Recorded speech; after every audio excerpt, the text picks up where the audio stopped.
Hi, this is Kashish. Welcome to a new episode of Business Odyssey.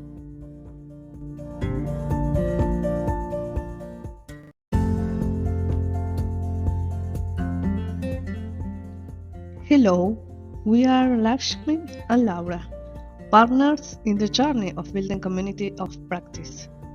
Thank you for joining us, where we focus on exploring the human-centric approach while we consider all the variables that affect it, from the learning and development, performance, change process, leaderships and coaching, diversity and inclusion, and other key topics. Today, we are joined by Sharon Green. She is the founder of Chiara Consultancy, with more than 20 years of experience in the people of field. We have insightful conversations with her regarding how to bring in the human side to change process transformations. Happy learning.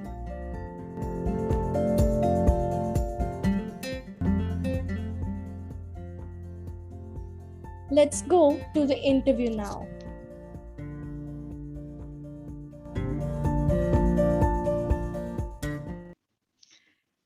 Welcome, Sharon, to this episode. It's a pleasure to have you here as a guest speaker. Thank you. I'm delighted to be here and connecting with you both across continents. It's great. Yes, I think that's the beauty of knowing and networking with different colleagues and people around the world. I love that. Really enjoy that. So, would you like to introduce a little, Sharon? Yes. What you do? I think you will do it best than us. Oh, thank you. So I'm Sharon Green. I'm based in the UK, based in London. I live just outside the city in London. I always say when people ask me what I do, I run my own business, and I have done for the last 15 years. Before that, I had what I call my proper jobs. I still have proper jobs, but my permanent career ended 15 years ago when I started up my business, and my consultancy and interim career began. And in short, I'm a people change champion for my clients. I help my clients maximize the power of their people, and my specific loves, I guess, and what I do are around people change with technology, focus often, and I'm particularly interested in how we communicate, engage, and involve our people in the experience, so employee experience, and how we involve them and engage them in change. Okay, thank you for sharing that with us. So that's brings to me two questions to start asking you. The first one will be if you can share with us your definition, or your own definition or perspective of what is change project and program management. And maybe you can tell us the difference as well. Ooh. So I'm going to ask Laura, do you mean what's my definition of people change? Yes. Yes. If you, from your perspective, what is change management? Mm-hmm. And what is program management? Ooh, oh goodness me, this is, I feel nervous. Laura, I feel very nervous. Because I am one of those people who loves learning, and who has done much informal learning and also formal learning. And I never remember formal definitions.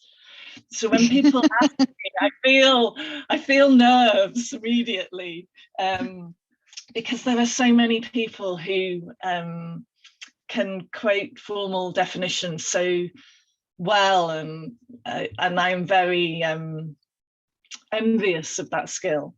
I guess for me, if I think about change, if I think about project management and program management, particularly, then I guess I think of programs being the big picture. So they may involve a number of projects or work streams or functions in a organizational setting. So the program is the bigger picture, and the project is the, I guess, is smaller and more discrete. And that's how I'm a big believer in keeping things simple and understandable, so that even if you weren't in this profession, you would understand the differences. So it's not very fancy, my definition, but for me, program management can be a number of projects, and the change projects themselves are often the smaller pieces. Even if in themselves they're quite large pieces of work, they often sit within a bigger structure or a program. So let me ask you this: when we are talking about it's a redundant word, but to clarify, when we are talking about transformation process within a company and transformations around culture and the ways that things are done in that precise company, which one are practicing? Program or project management? Ooh, I would say over the 15 years that I've been working as a partner to my clients, and I've worked with a number of clients. I forget how many projects and programs I've been involved in over the years, with a range of different clients. I would say, as an external person looking in, I may see, they may say, we're running a program of change, and I might look in and start to work with them and join them and think, this is a series of projects, it's not a program. Or alternatively, and I may see it as transformational, but then alternatively, I've been to work with clients who say, we are doing transformational change within this business, and when I join, their perspective of transformation is different from my experience.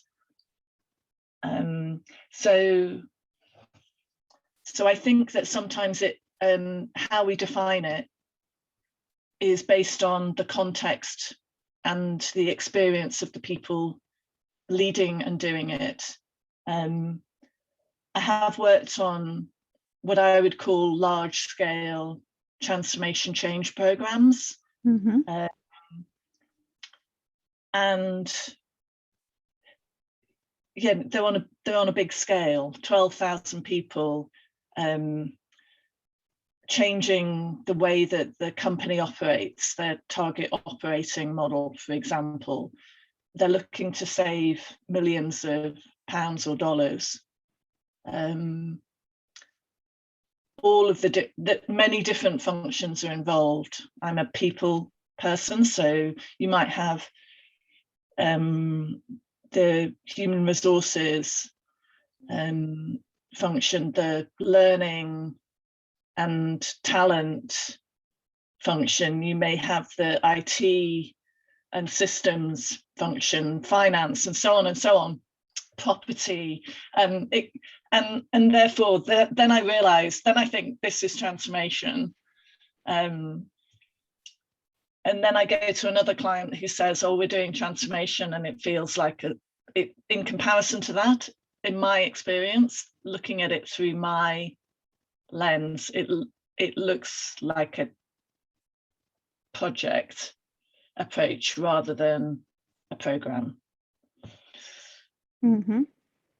Okay, so can we have a follow-up question on that?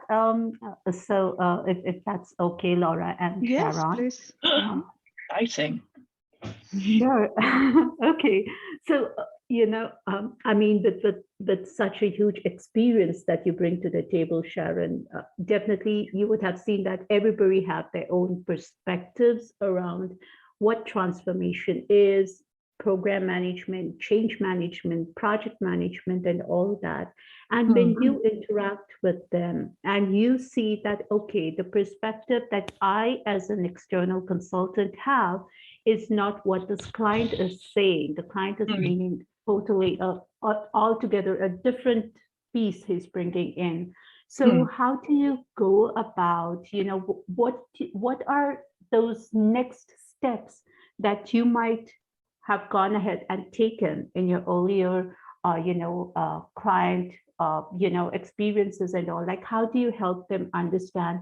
In fact, in short, if I may say, how do you bring everybody, all those stakeholders onto one level of understanding, saying that this is what it is? I hope there is a clarity now. And are you all okay if we go on like this? So like how do you go about, what are your usual next steps to help them bring on that same level of understanding of what transformation or what change or program or project management is? I mean, I think that's a fantastic question, Maxime. I think it's hard because it depends on,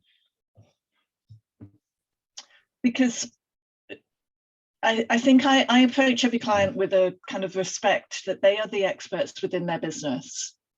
I often work on projects that I might be there for 3 months, or probably more likely for 6 or 12 months, or maybe a little bit longer. I will never have the depth of experience and understanding that they have about their business and how it works. My role is to help them and co-create with them and work with them on part of the journey that they're taking. So at the start, for me, the importance is about listening, really listening to what they're looking for, meeting as many people within the area that I'm working in specifically, but also broader, really looking at their company context and what they're trying to achieve. So what they say and what they sometimes don't say. And almost, I often think it's like trying to pull a jigsaw puzzle together. And sometimes when you're in the jigsaw puzzle, it's hard to see all of the pieces. So once I've built trust and good relationships so that the client understands that I'm really there for them, I'm interested in what they want to achieve long term, even after I've gone, then I often, if I was being fancy, I might say after a discovery phase of finding out where they're coming from, I then probably reflect back to them. This is what I'm seeing, hearing, thinking, feeling, observing, and then I think there is an opportunity to say I'm seeing it like a program, or this is how I'm seeing it. How does this sound to you? To check, and then I might bring in other experiences from other clients, but respectfully, I think it's hard. You don't want the client to feel you're coming in like a cookie cutter, you know, that you're going to go, this worked here, it will work here. Because every program or project is unique.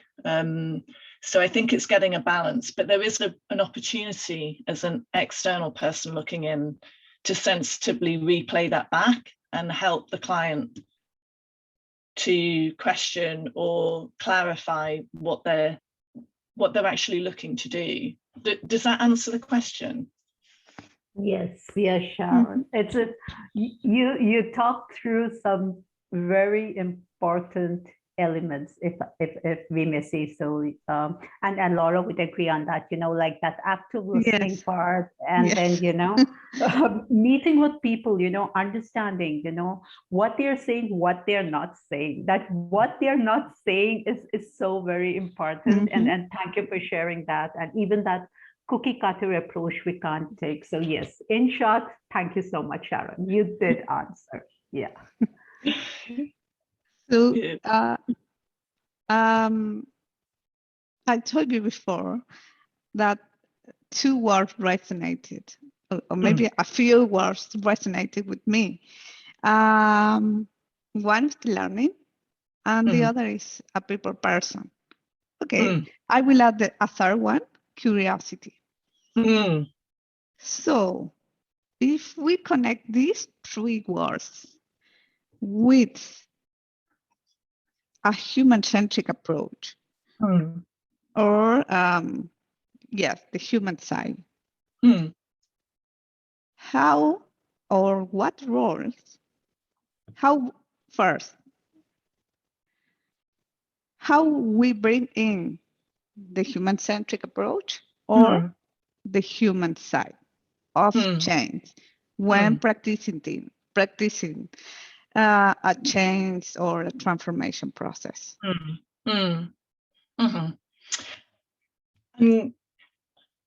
Obviously, I'm a people person. That's my profession. So I'm obviously biased. I'm going to say that it's critical. It's critical to have a human-centered approach for change and transformation. We all know the research and statistics of the high failure rate of change and transformation programs. I think even as someone who is involved and loves technology, I don't see the human-centric side subsiding or going away. I really see a need for humans to be front and center of change, even when the change might be tech enabled. And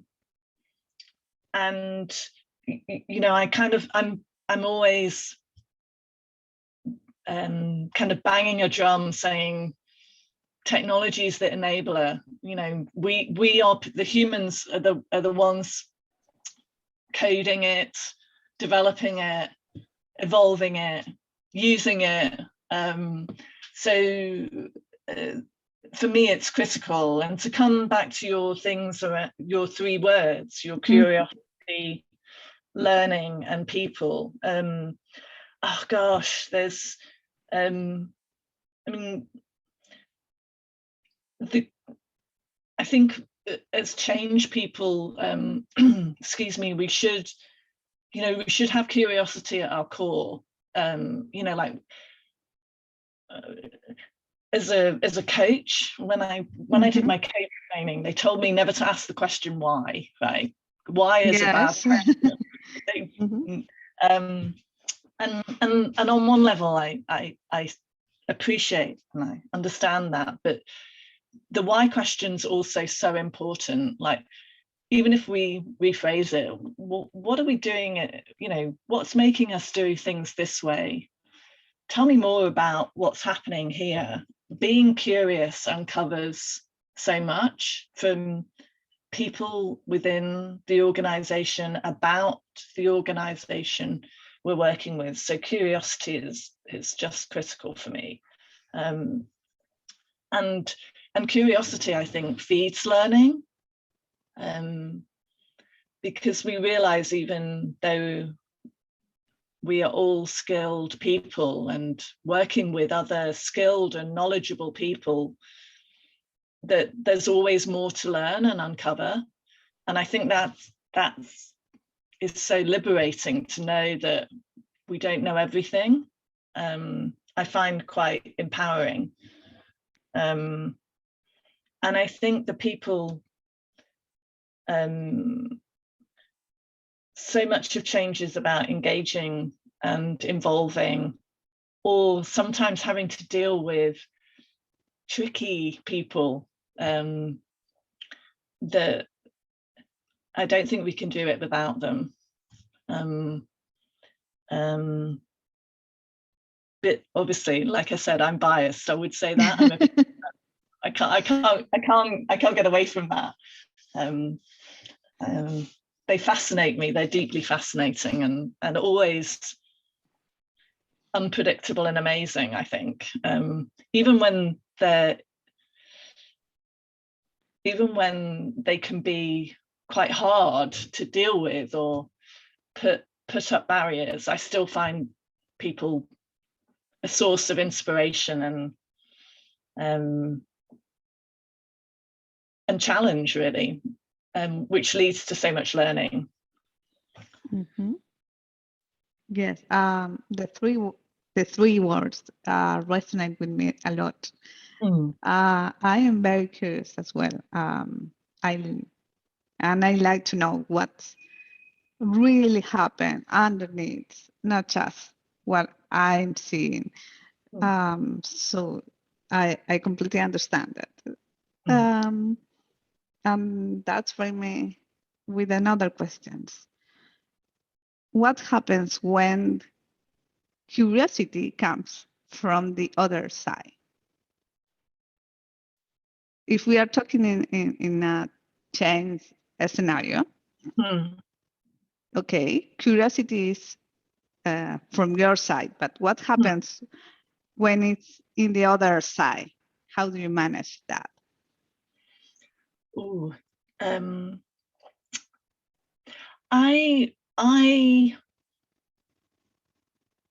take curiosity from the other side as engagement, as a sign of engagement and interest. I probably wouldn't see it as sides as well. I think as an external person, you're never completely inside that. But I think it's important for the team to know that you're with them, and you're part of the journey it might be a shorter part of the journey. I may only be on the train, if we think about it, you know, not for the whole journey, but for a number of,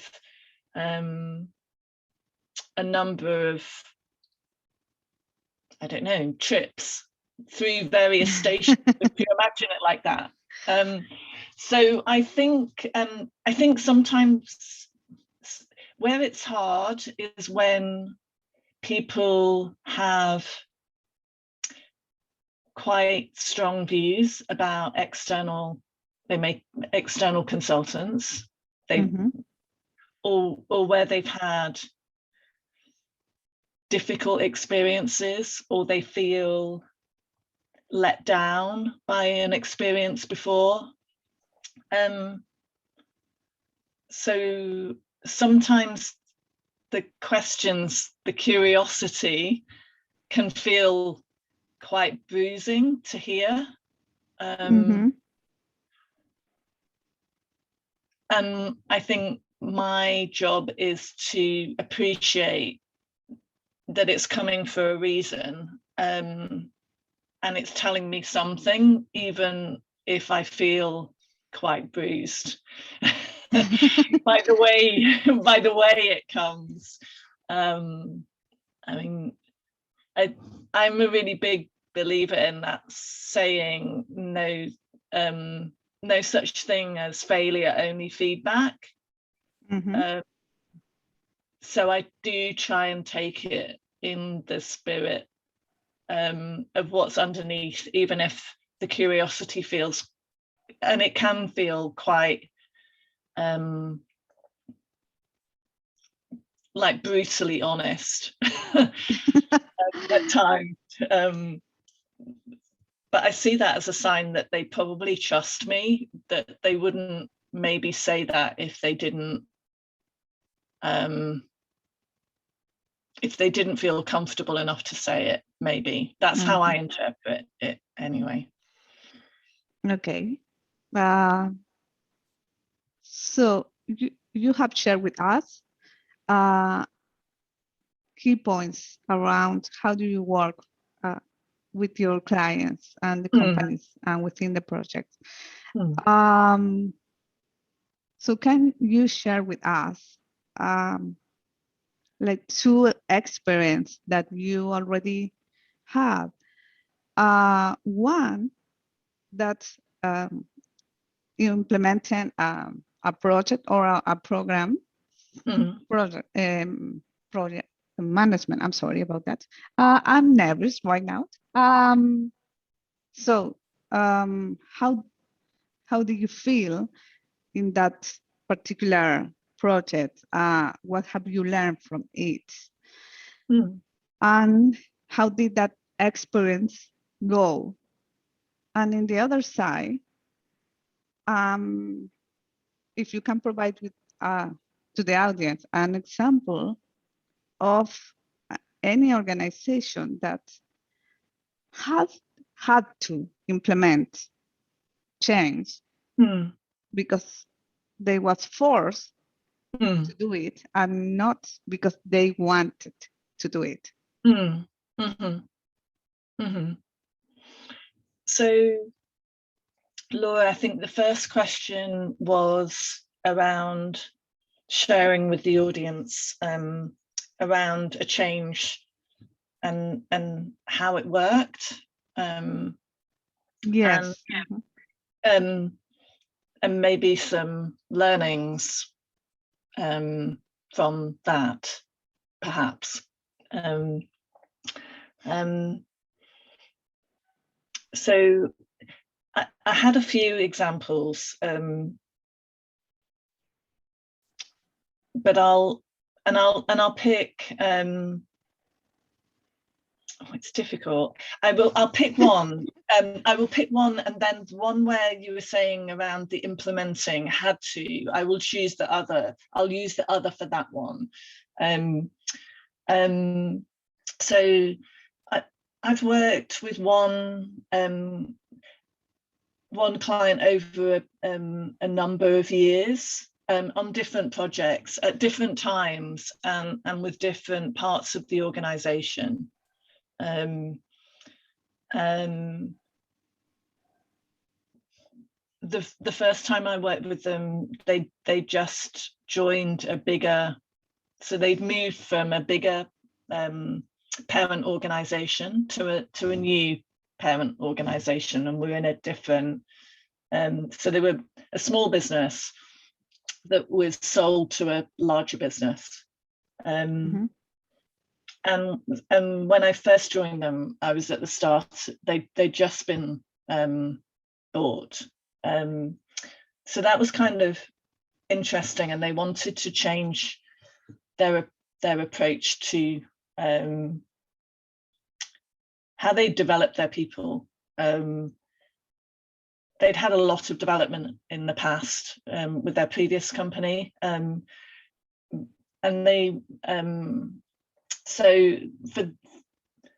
they had a very good reputation, and they were well known in the marketplace, and they had lots of positive things going for them, but they'd also had the big change.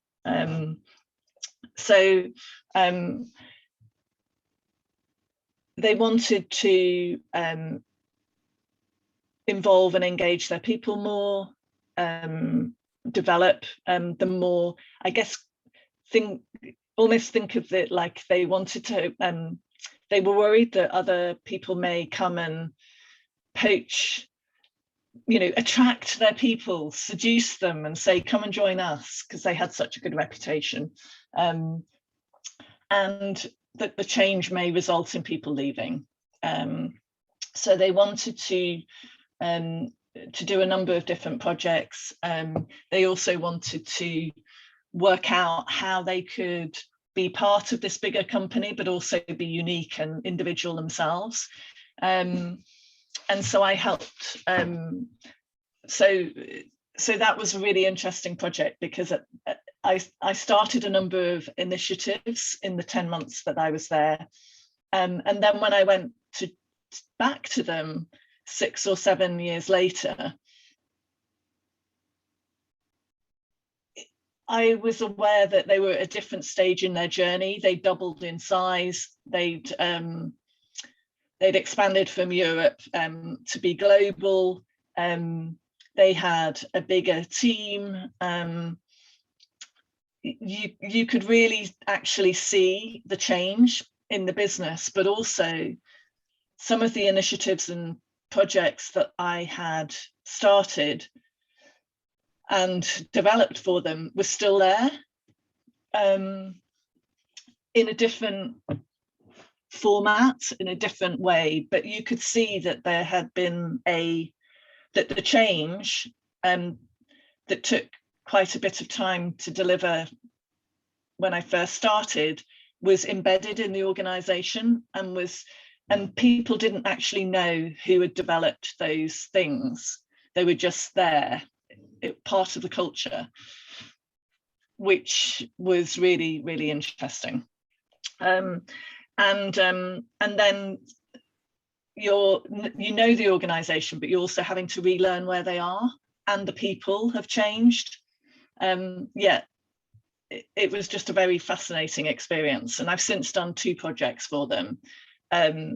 One was based in the technology team and one was based in the people team, and each time I have an opportunity to add to their work, but you can see that the chain has moved, and it's a different type of chain. It's just very interesting to join them for different parts of the journey. And then if I think about where I've been with organizations that had to implement change, the biggest change and transformation program and project that I ran was for a business that needed to change quite drastically. They had a complex environment. They'd acquired lots of businesses. They hadn't integrated them. They hadn't brought them together. And the market that they were working in was contracting rather than expanding. So they really had to bring the businesses together and change them because they needed to save a lot of money in order to survive. And they were doing a big program with multiple work streams across multiple functions at the same time. And it was the biggest and most complex project that I've worked on, because often in the previous example, I was able to be down in the teams. It was a smaller business. You could think strategically and operationally, whereas on the second big change and transformation, I was working at there were so many projects within my work stream that you really had to take a much more strategic view in order to achieve the end goal. And the time scales were so much quicker because of the commercial imperative. You know, we needed to save that money. We needed to hit certain deadlines. You know, a number of people were leaving as part of that process. And they were involved in the project, but also not going to be there for the long term. It was a very difficult project to be involved in. Mm-hmm. I feel I've talked too much, Laura, so I'm going to stop. No, I didn't want to interrupt you with other questions that come to my mind right now. So I just was listening to you. So in both projects are different. So this is a tricky question, maybe. Mm-hmm. How do we measure change? I thought this was a tricky question. I'm like, oh my goodness. Because I mean, obviously,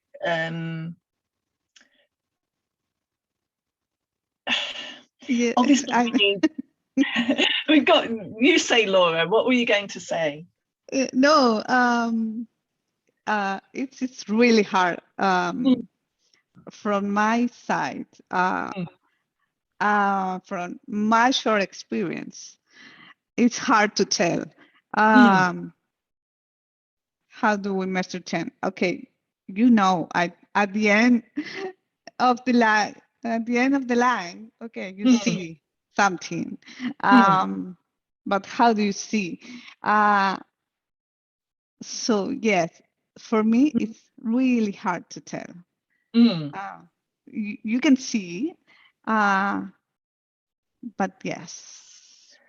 I think that there are, I do think it's a very hard question. And I think that in the people profession, there is a lot of professional discussion around how we evaluate, how do we measure our impact, the results of the things that we do, because when they involve humans, we're amazing, imperfect, messy, unpredictable, capable of great things, and you know, so and it's, so I think that so I think measurement's important. We shouldn't, as when it involves people, we shouldn't shy away from the difficult questions. How are we going to measure our impact? How are we going to measure that we have made a change?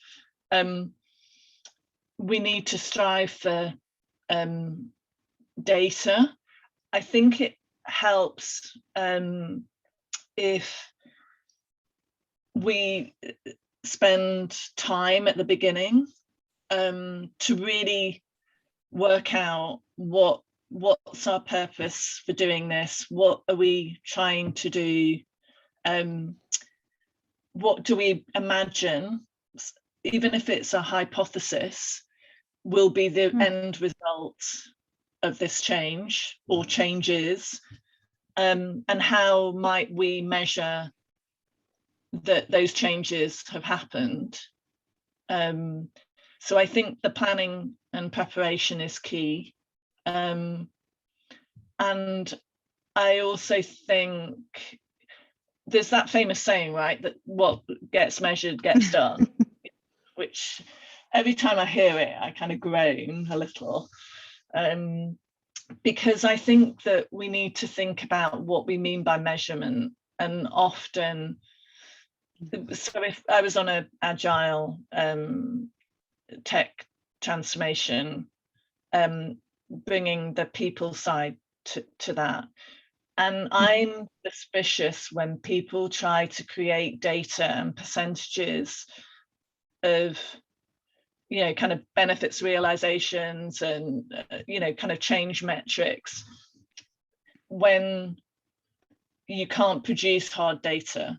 You might need to produce, you need to think more broadly about the data points, both hard, measurable data and qualitative data, and see them as a whole and not prioritize, you know, hard stats over qualitative feedback of people's perceptions of change, is my kind of view. There's a professor in the UK who I follow and have heard speak. He's a Professor Rob Brinner, and he talks about evidence-based practice and trying to think about the data in a wider sense. And that speaks to me personally.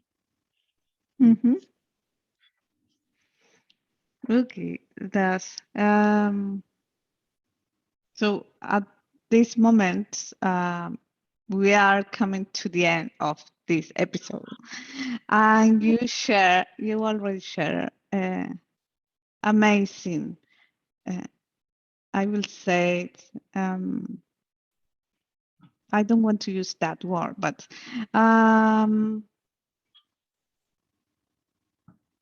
amazing histories or maybe experience about you as a consultant. So if you have to share with us, if you want to share with us, what are your key takeaways when we are talking about change, program, and project management, and considering the human side of it? What they will be? If I was to say to people listening what I think the key takeaways are for them from a people side, is that? Yeah. I think the key things that I would encourage people listening to think and reflect on would be keep learning, learn and continue to learn about the human psychology. So if you're not a a professional like myself, then, and even if you are, continue to learn about the human side, the human psychology, because the people we work with have a huge importance in the change that we're trying to co-create. So I think learn and continue to learn would be one of my things to take away. And engage, involve, and communicate with those people. So at the start, I said I was a people tech, a people change, tech and kind of comms engagement person. I've learned such a lot from working with specialists who practice communication and marketing and engagement, and I brought some of their skills. I'm an amateur, but I've brought some of their skills into my practice. So learn from the people around you, like particularly around, and other functions that can help. They can help our practice, and communication often on change programs is seen as an afterthought or communicated when we're off track or missing a deadline, when having it front and center and part of the plan up front, I think can really serve us all well. And then the final thing is, and this is what I say to myself when I'm hearing quite direct feedback, is feedback is a gift. And even the hard stuff that I hear, that I might say is change reticence or resistance, I've learned to be curious about that. It tells me something about the change. It might tell me something about myself. So yeah, continue to learn about people, engage and communicate, and take feedback as a gift. I think those would be my 3 things. Okay, thank you for sharing that, Sharon. I believe that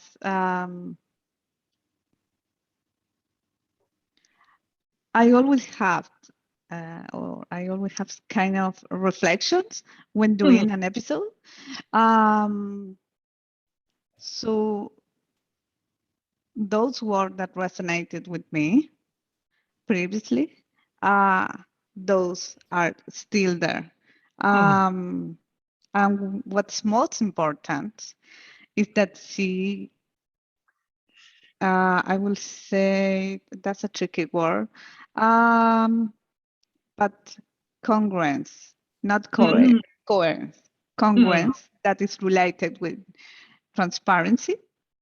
So that will be my reflections based on your shared experience. So I'm really thankful and grateful for you, for your time,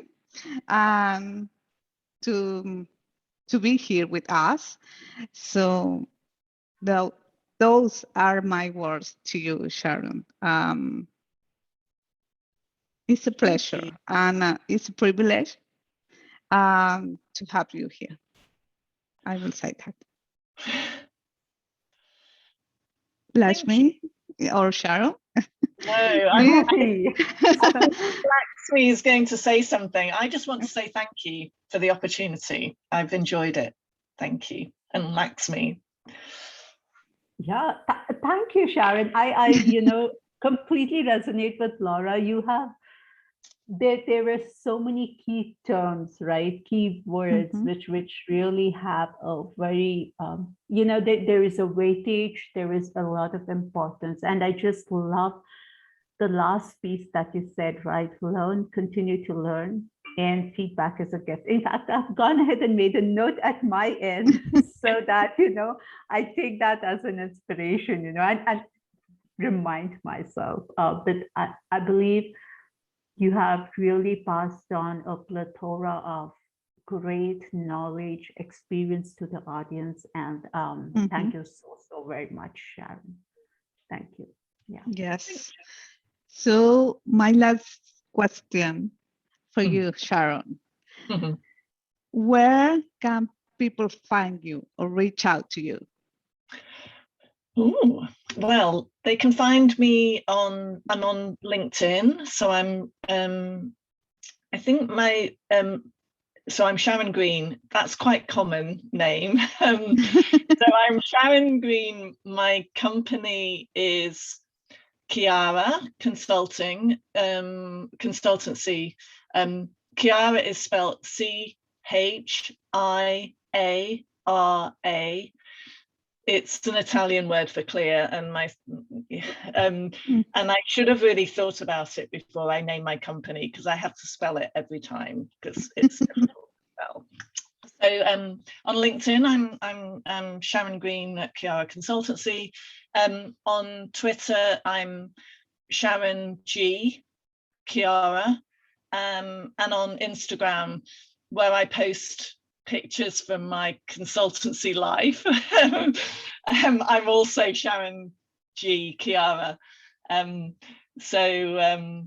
Yeah, that just gives people an insight into a bit of fun and photography.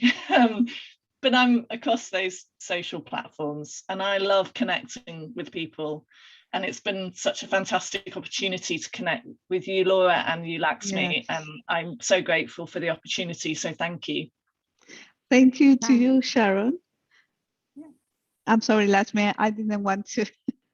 No, we interrupt you. both together said thank you. So yeah, that's about it. Yeah, thank you so much. Yeah.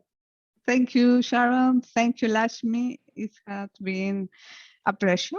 We enjoyed this, and until the next time.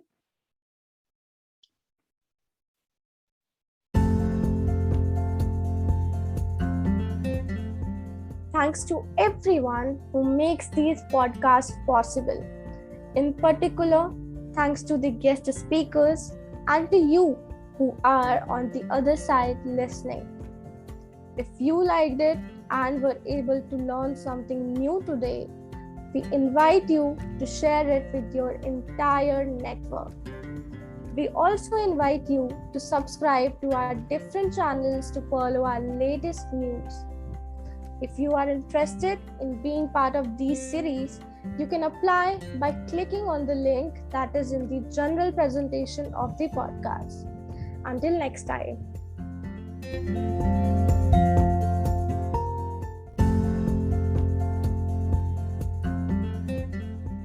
A special thanks to the boys, Kashish Wadhwani,